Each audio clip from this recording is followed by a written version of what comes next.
I was just wondering, it seems like Mill Valley's in this cycle where, due to the affluence, when homes do become available, they sell at higher and higher prices, and the homogeneity decreases due to that. And I'm just wondering whether or not there are examples of other places where they have endorsed the concept of workforce or affordable housing, and if that really does have an impact on the cross-section of residents. You know, the question is just the cross-section of residents. That's where those crummy-looking old 60s apartment buildings come in. You know, I have no idea what the rent is to live in one of those in Mill Valley, but I know Contra Costa a little bit better, and I know Berkeley. And I was just talking to my daughter, who's a senior. You know, she's got friends who have single parents who live in the little apartment on University Avenue, and they the single parent moved to Berkeley to get them into Berkeley High, and they're in that apartment, and so on and so forth. You know, when you have rental housing, it's the Jane Jacobs thing about retail, but it applies to housing. When you have older housing, you have more of a variety.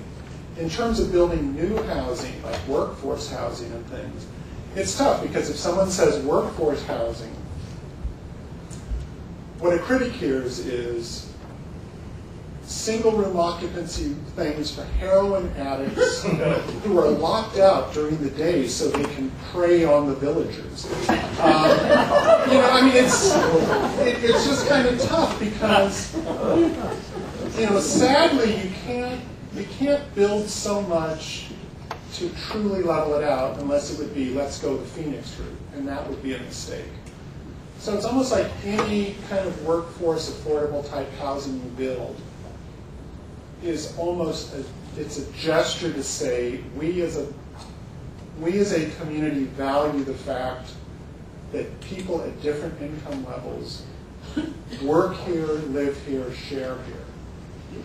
You know, used to be, but I mean, in other words, you can still build at least a little. Like I live in Berkeley. You know, I'm real lucky. By the time my wife and I were looking for a house, we didn't bother looking in Rockridge, but North Berkeley at that time, a journalist and his working wife could afford it. You know, now we could. You know, so I mean, it's tough because what plays out in Mill Valley plays out in a lot of places. But what you can do is at least say, and this is, you know, I was talking about like the little building. Like, wouldn't it be neat if you could come up with a new template of just kind of higher density stuff, but it's not a 5-story block of apartments just kind of shoved into place. That's the kind of stuff that can, you know, if you have smaller units and they are, you know, subsidized to some extent, you can design knowing you're building for workers, and that's just the way it's going to be. You're not going to change society, but you can at least make a gesture. And it's tricky. Yes? We have our homeless, but at the same time, I understand that Marin has the highest income in the state and 4th highest in the nation, and Mill Valley has the highest income in Marin. So what do we do about that? I'd say you're doing pretty well. Be glad you bought your house 40 years ago. That's the short answer. I mean, again, it's kind of like there are a few things you can do, and realistically what you can do is try and do the best you can. If you can't revert, at least to make room for more people, knowing it is a small gesture toward a big problem. Because let's face it, if there were 10 more units in Mill Valley on Miller Avenue, and if Bridge Housing had built them and they were aimed at people making between 80 and 120% of the median income, it might mean a few people working at a downtown restaurant have a place to live, and it wouldn't solve the homeless problem. It wouldn't solve any problem, but it would make life a little better for a few people who could walk to work. Yes? But rather than thinking of it as a kind of a... There have been a number of examples recently along Miller Avenue particularly, where developments that were originally proposed to have mixed use with some lower income units just gone by the boards because of the kind of protests that you're talking about. And I personally think it's a shame because those spaces are starting to disappear where that are appropriate for that. There are 3 or 4 examples that I won't go into. Most of the people here probably know. But it isn't that recent. It was back in 1967 when there was a huge fuss, probably the most interesting council meeting I ever attended, because they wanted to subsidize 12 rental units in the whole city of Mill Valley for lower-income people.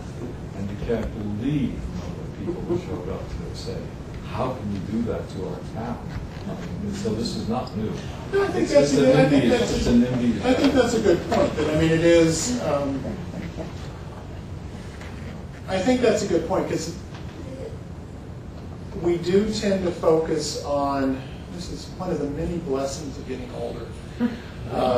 We do tend to focus on the battle of the moment has never happened before, and the stakes have never been this high, and so on and so forth. And it is interesting to then step back. And the reason I was making the comment about being old is that I've been at the Chronicle. I've been writing about urban design for about 10 years, so I've been at the Chronicle for 20 years this December.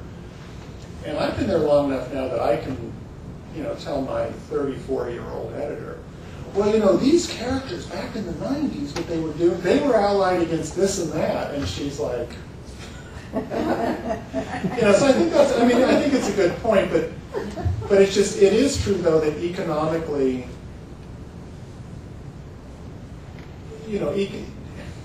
it's just kind of, I do think that kind of every avenue closed off now does make the Mill Valley of 2035 a little bit poorer in ways that will be hard to measure. So, yes. It's interesting this thought about culture of an area. When the Redwoods was built, the Redwoods Retirement Center is opposite Safeway. And I saw that. Yeah. I think one of the very important decisions was to put an auditorium in there, and so now there's an auditorium, and so when there's a political thing, people go there to speak, and there are classes there, and there's room to do all those things. So there's not such a big area anymore, but maybe if we sort of thought of the little apartment complexes that might be put in. Yeah, it is tricky because that's one thing, I don't pretend to know Mill Valley. I was just kind of driving, I've been here once or twice a year, but I was driving around looking around, and there aren't a whole lot of big fallow pieces of land, where it'd be like, okay, well, you could imagine this, you could do this, this, and this. If everyone wants to boycott Whole Foods, you got 2 in town. You don't need 2. One of them you redevelop. It's a really nice one. But it is tough because like the slides I was showing, if you could just wake up tomorrow and suddenly there are 18 apartments above shops where the Asian street food place is right now, no one would notice, and it would feel a little better to most people without even knowing why.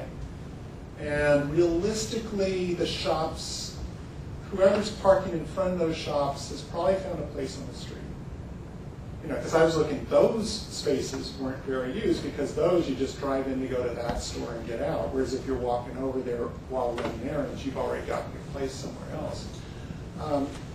But it's tough that a spot, and that was a fairly big site, but it would be tough if you proposed it now. It'd be like, oh my gosh, we need a full EIR, we need this, that. Yeah, the woman got this. I was just, I think it's really helpful to have your fresh new eyes come in and show us something like that about our downtown plaza, because I think it's helpful to, we're sort of used to what we see, as your point being.